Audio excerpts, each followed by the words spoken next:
Налице е кворум. Откривам пленарното заседание.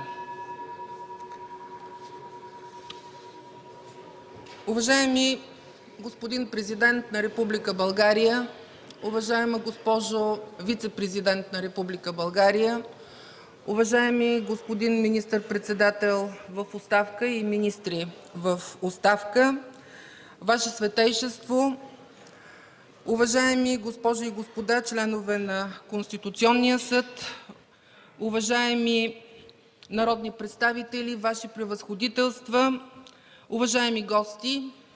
Откривам пленарното заседание на Народното събрание с точка първа от дневния ред – полагане на клетва от новоизбраните президент и вицепрезидент на Републиката пред Народното събрание. Съгласно Решението на Народното събрание от 18 януари 2017 г. тържествената церемония се предава пряко по Българската национална телевизия и Българското национално радио. Моля в пленарната зала да заповядат новоизбраните президент и вицепрезидент на Република България господин Радев и госпожа Йотова.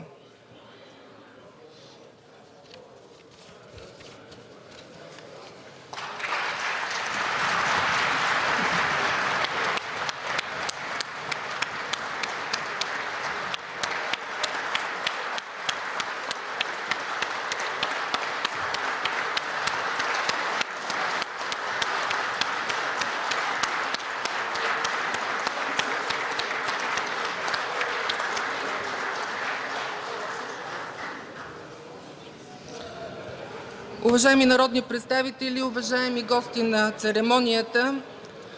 Съгласно Решение № 4033 ПВР от 15 ноември 2016 г. на Централната избирателна комисия относно обявяване на окончателните резултати от изборите за президент и вицепрезидент на Републиката и на имената на избраните президент и вицепрезидент на Републиката, на основание чл. 93 и чл. 94 от Конституцията на Република България, чл. 57, ал. 1, т. 1, чл. 311, т. 5 и чл. 344 от Изборния кодекс и Решение № 3984 ПВР от 8 ноември 2016 г., Решение № 3992 ПВР от 10 ноември 2016 г., Решение № 3995 ПВР от 10 ноември 2016 г. и Решение №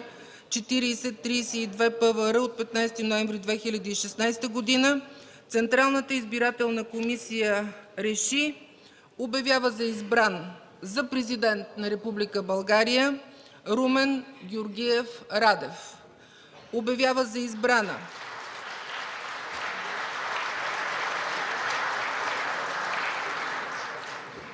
Обявява за избрана за вицепрезидент на Република България Илияна Малинова Йотова.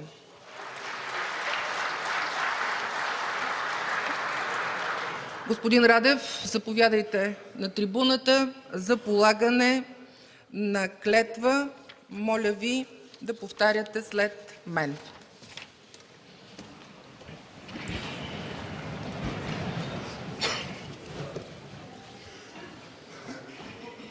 Заклевам се в името на Република България Заклевам се в името на Република България да спазвам Конституцията и законите на страната да спазвам Конституцията и законите на страната и във всичките си действия да се ръководя от интересите на народа. Заклех се. Заклех се. Честито, господин Радев.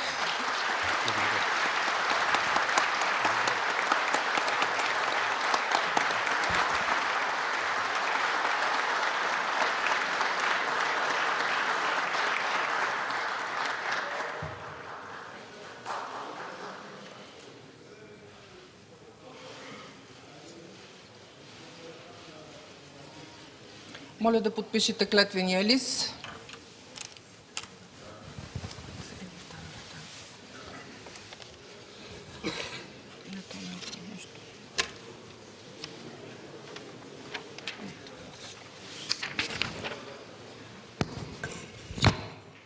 Сега моля госпожа Йотова за полагане на клетва.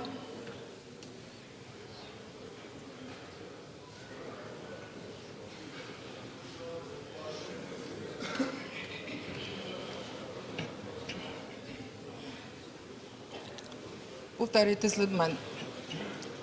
Заклевам се в името на Република България Заклевам се в името на Република България да спазвам Конституцията и законите на страната да спазвам Конституцията и законите на страната и във всичките си действия да се ръководя от интересите на народа.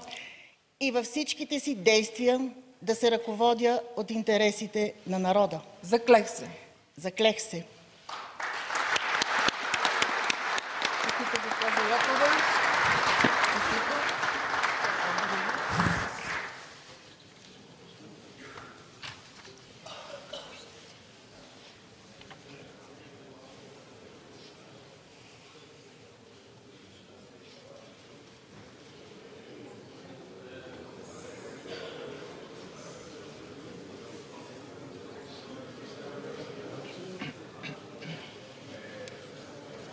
Моля да подпишете клетвения лист.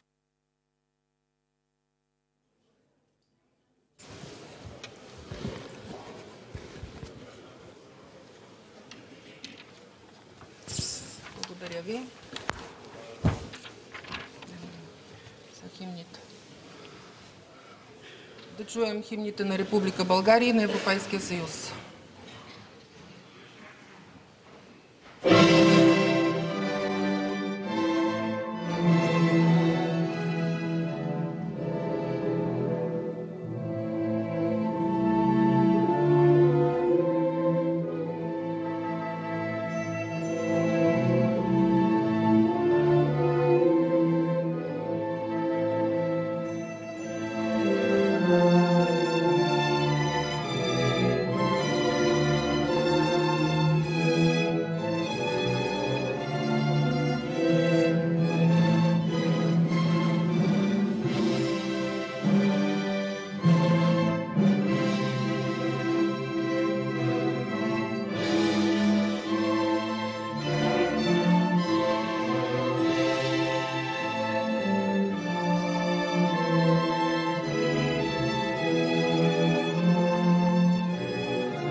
Уважаеми господин Радев, избран за президент на Република България, имате думата да произнесете слово пред Народното събрание на Република България.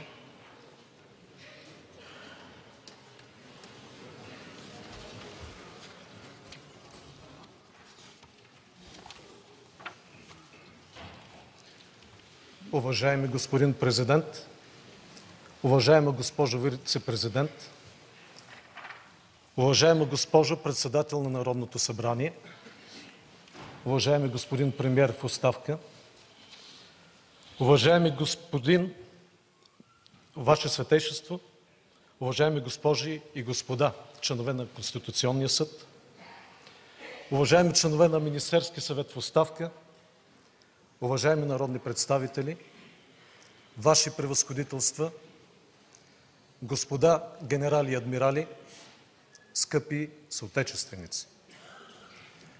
Позволете ми най-напред да благодаря за доверието да бъда президент на държава с 13 века история, да бъда държавен глава на многолик народ, в който от столетия съжителстват етноси и религии, но отказват да се смирят политическите страсти. Мнозина днес казват, че времената са трудни. Но животът изглежда подреден само в застиналите страници на историята, когато е преразказан в минало свършено време. Политиката се случва винаги в сегашно тревожно време. Тя зависи от способността на милионите граждани да осъзнаят общите си интереси, от лоялността на политиците към народа, от морала им да надмогват личната корист и егото си в името на обществения интерес, от волята им да отстояват дори непримирими позиции в името на добруването на България. Такава е логиката на демокрацията. Държавност се гради с натрупване. Затова бих желал да изкажа своята признателност към постигнатото от моите предшественици Жельо Желев, Петър Стоянов, Георги Първанов и Росен Плевнелиев. Всяко поколение има своите изпитания. Преходът се оказа нашият жребий. Той донесе капитални обществени промени. Приета бе нова Конституция. Тя установи демократичните принципи, плурализма и разделението на властите.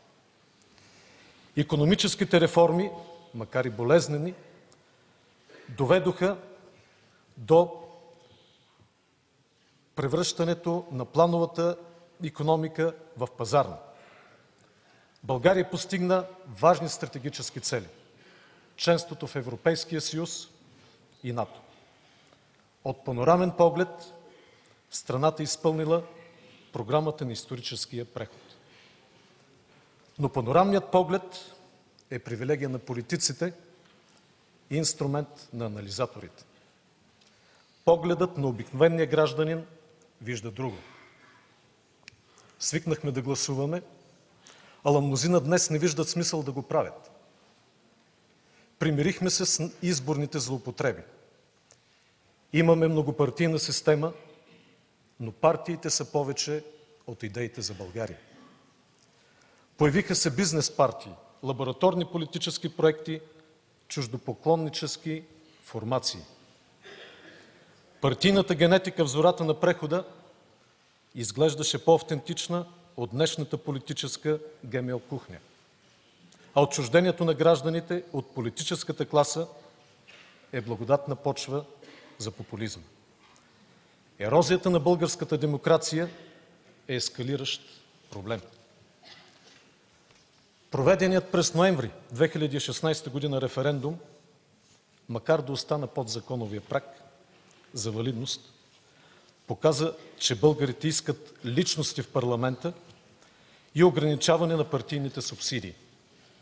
Отговорност на народните представители е да намерят решение на тези граждански очаквания. Реформата на Изборния кодекс трябва да е такава, че да не създаде повече проблеми, отколкото се опитва да реши. Да повиши индивидуалната отговорност на народните представители пред избирателите. Да предложи на гражданите избор между личности, но да не остави стотици хиляди българи без политическо представителство. Парите за партиите следва да се ограничат чувствително но с ясното съзнание, че лишени от разумно финансиране, партиите ще станат още по-зависими от лобисти и външни фактори. Липсата на справедливост е друг структурен проблем на българското общество.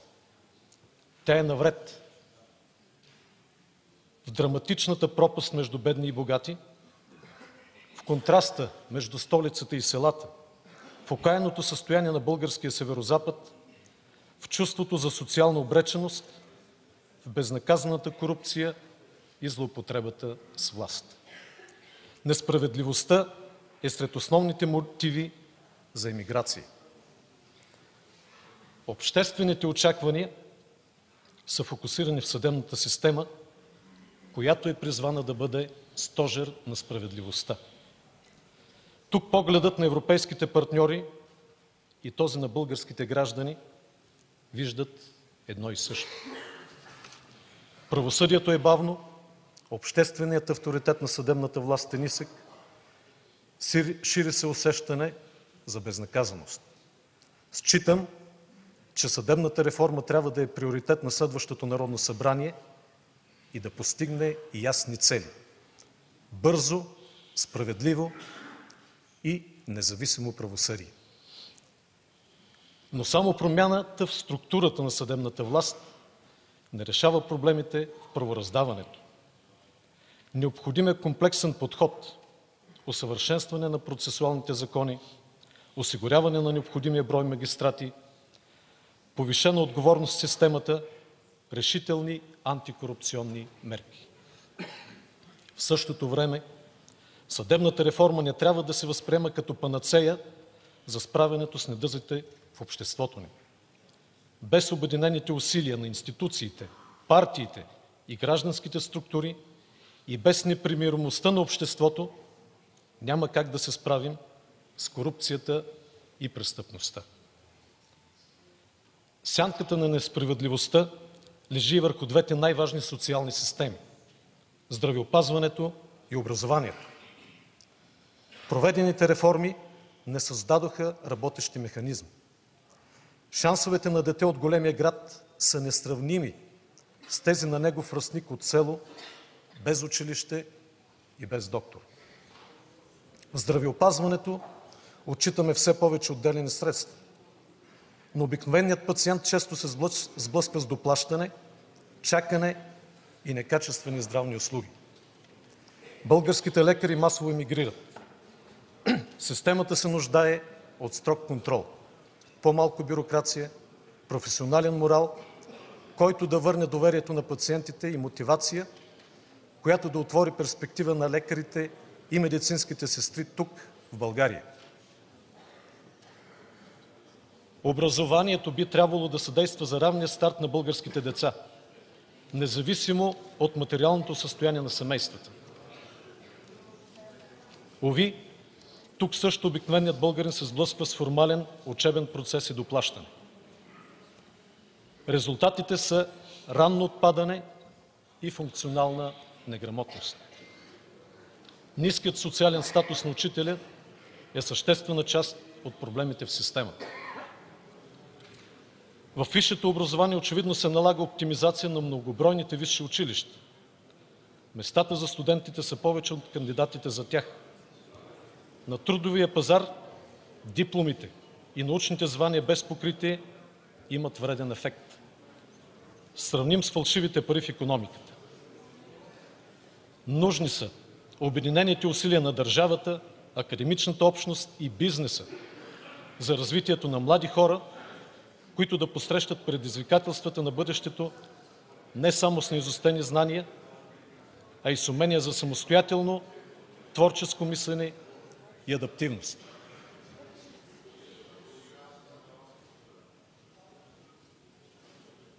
Моля за ред в залата. Българската наука е сред недолюбваните деца на прехода. Внушението, че единствено пазарът трябва да определя нейното финансиране, е плод на невежество. Собствената научна експертиза е елемент от националния суверенитет, без който поставяме страната в зависимост. Ред научни занимания нямат непосредствена пазарна проекция, но са жизнено важни за обществото. Длъжни сме да съхраним и развием научния потенциал на България чрез стимулиране на работните връзки между студенти и учени и адекватно финансиране на научните програми. Културата, редом с образованието, е другият стожер на националната идентичност. Държавната подкрепа е наложителна за оцеляването и развитието на нашата култура в епохата на глобализация. Българският преход съвпадна с триумфа на пазарната икономика в цял свят. Но пазарна ли е българската икономика към днешна дата? Механизмите за защита на конкуренцията очевидно работят зле, картелизацията е осезаема в много сфери. Потребителската защита е недостатъчно обезпечена от закона. Административните тежести спъват бизнеса. Българската икономика изглежда устойчива. Данъците са ниски, растежът е налице, макар и далеч от необходимия, за да наваксаме общото си изоставане. Но и тук погледът на обикновения гражданин вижда друго. Десетки хиляди българи са на гурбет, за да изхранват семействата си. Липсата на действаща регионална политика води до икономическа и социална некроза на обширни региони. В много села се завърна вересията. Корупцията и несигурната нормативна среда възпират чуждите инвеститори. Бедността на хиляди българи е упрек към всички нас. От нея избуява и престъпността. Бизнесът има нужда от реална конкуренция и ограничена, но действена регулация. А българите заслужават достойно заплащане. Задлъжняването и обедняването на домакинствата подронва средносрочната перспектива на обществото. Преходът е тежко изпитание за българите. Но в пустинята на прехода не бива да изоставяме по-немощните и най-бедните. Сред тях са хората с увреждания и пенсионерите. Икономическата логика, според която слабите хора са в тежест на обществото, трябва да отстъпи пред разбирането, че тъкмо слабите поддържат будна нашата човечност. Общество, което загръбва солидарността, се обрича на духовен фалит. Нерешените проблеми на прехода прераснаха в опустошителна демографска криза. Тя може да бъде преодоляна само с комплексни мерки в областта на икономиката, образованието, здравеопазването, масовия спорт, културата, хармоничното развитие на регионите и общините и социални политики, ограничаващи бедността и изключването. Мерките за понижаване на смъртността и повишаване на раждаемостта не могат да решат проблема сами. Важно е да създадем условията, при които младите да остават в България, да създават семейства и да раждат децата си тук. А българите, живеещи в чужбина, да не късат духовната връзка с родината. Ще работят с всички сили сънародниците ни зад граница да усещат подкрепата и грижите на България, независимо в кой край на света се намират. Дами и господа, като президент нямам амбицията да превишавам своите конституционни правомощия, но и няма да допусна тяхното орязване или фактическо обезсилване. Осъзнавам ясно, че държавният глава по същество е лишен от законодателни и изпълнителни правомощия. Но и никоя институция сама не е способна да постигне големи национални цели. Президентската институция съсредоточава широк кръг от функции и разполага с правомощия по отношение на трите власти. Ще използвам всички възможности за насърчаване на диалога и взаимодействието между институциите, политическите и обществените сили. Защото не партийният монопол върху институциите, а балансът и сътрудничеството между властите и диалогът с гражданското общество са гарант за демократичното развитие и просперитета на страната ни. Ще стимулирам обществени дебати по важни теми и ще търся максимално съгласие при вземане на решения.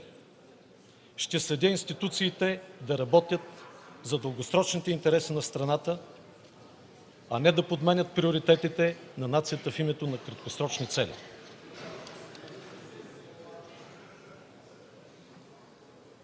Ще бъда президент на всички българи, независимо от партийна принадлежност, религия и етнос. Ще отстоявам надпартийността на институцията и ще се противопоставям решително на опитите за разделение и поляризация на обществото ни. Българската Конституция отрежда на президента важни прерогативи в сферата на външната политика и сигурността. Националната сигурност е всеобхватна система. Тя започва от външната политика, продължава с сигурността на националните граници и завършва с осигуряването на реда в страната и гарантирането на спокойствието, свободата и достойнството на отделния гражданин. България днес е член на Европейския съюз и НАТО. Членството в двата съюза е стратегически избор, който не трябва да бъде поставян под въпрос. Той почива на споделени ценности и отговорности с останалите партньори. Но ефективното членство предполага ясно осъзнаване и последователно отстояване на националния интерес в рамките на двете семейства, с активно участие в изработването на общите решения. Българската външна политика трябва да се формулира у нас и да се отстоява навън, а не обратно. Тази политика трябва да бъде отворена към света и да печели приятели и партньори, а не врагове. България има потенциал да засили активната си роля в Югоизточна Европа с инициативи и действия за повишаване на сигурността, сътрудничеството и икономическото развитие на региона. Изминалата година бе белязана от британския вот за напускане на Европейския съюз и мигрантската криза. Двете събития поставиха на изпитание Съюза. Нарастват антиевропейските настроения. Свикнахме да таксуваме като популизъм всяка остра критика към европейските институции и политики, но това броят на недоволните само нараства. Убеден съм, че Обединена Европа трябва да бъде съхранена на всяка цена. Противното би означало непростима загуба на историческо време. Отговорът на всички кризи е в солидарните ни усилия за тяхното преодоляване. Предстоящото председателство на Съвета на Европейския съюз е предизвикателство, но и огромна възможност за България, изискваща отговорност и обединени усилия на всички нива. Мигрантската криза изисква обща и решителна европейска политика. Засега имаме отделни действия, но не и цялостна политика. Предвид това считам, че са необходими решителни мерки за укрепване на границата, за пресичане на нелегалния трафик на хора и за ограничаване на броя на нелегалните мигранти на наша територия. България трябва да настоява за ревизия на Дъблинското споразумение, което отрежда на периферните държави от Съюза ролята на буферна зона. Очевидна е кризата между Европейския съюз и НАТО от една страна и Русия от друга. Засилването на конфронтацията не е път за нейното решаване. Студената война е печален опит от миналото. В този контекст смятам, че ролята на държавния глава не е да екзалтира тревогите и да посочва враг, а да способства за разрешаването на кризата с механизмите на съюзите, в които членуваме. Вярвам, че резултатите от президентските избори в Съединените американски щати и новата политическа конюнктура в света дават надежда за скорошно възстановяване на диалога. Изминалата година бе белязана и от кръвопролитната война в Сирия, която покачи градуса на военното противопоставяне до исторически максимум в периода след Студената война. Тлее конфликтът в източна Украйна. В съседна Турция бе осветен опит за преврат. Терористичните атаки станаха част от печалните хроники в Европа и Близкия изток. Гарантирането на сигурността на България и българите се превръща в приоритетна задача. Приетата нормативна база за обособяване на единна система за национална сигурност бе важна стъпка напред. Но все още остават редица въпроси относно задачите, структурата, функционалните връзки, управлението и взаимодействието между различните органи и структури, ангажирани с отбраната и обществения ред. Това води до проблеми в контрола и координацията, занижена ефективност и преразход на ресурси. Необходими са усилия за гарантиране на професионалната подготовка и мотивацията на служителите от МВР и службите за сигурност, така че те да работят ефективно в защита на националните интереси и особено в борбата с престъпността и корупцията. Израстването в йерархията трябва да става на основата на достатъчно опит и доказан професионализъм, а не на политическа лоялност. Като върховен главнокомандващ ще работя за изграждане на въоръжени сили, способни не само да участват достойно в колективната отбрана на НАТО, но и да гарантират суверенитета, независимостта и териториалната цялост на страната. След дълго протакане най-сетне можем да се похвалим с приети инвестиционни проекти и гарантирано финансиране за превъоръжаването на част от българската армия. Ще следя отблизо действията на отговорните институции, защото в този сложен процес и от избора на новото въоръжение ще зависят за десетилетия напред отбранителните ни способности. Реализацията на проектите трябва да бъде от полза не само за отбраната, но и за цялото общество. Да бъде съпроводена задължително с принос към икономическото развитие на страната, чрез разгръщане на програми за индустриално сътрудничество, внедряване на високи технологии, създаване на нови работни места и стимулиране на българската отбранителна индустрия. Финансовото осигуряване на превъоръжаването не трябва в никакъв случай да снема вниманието от проблемите в отбраната. Придобиването на съвременно въоръжение е необходимо, но недостатъчно условие за модернизация на армията. Решаването на трупаните с десетилетия проблеми изисква прилагане на системен и всеобхватен подход.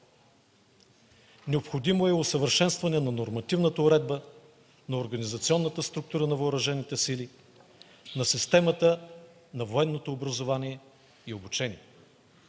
Трябва да е ясно, че граждански контрол не означава гражданско управление. Военната експертиза следва да заеме подобаващо място в процеса на планиране и развитие на отбраната. Ще работя за подобряване на социалния статус на военнослужещите и при установяване на придобиващия опасни размери отлив от военната професия. Ще настоявам за водене на реална бойна подготовка като най-важен елемент от съвременните отбранителни способности. Уважаема госпожо Председател, дами и господа, от прекалена употреба думите се обезценяват. Моето кредо е малко думи, но резултатни действия.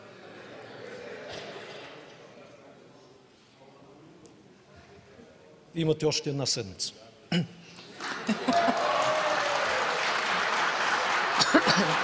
Моля за ред в залата.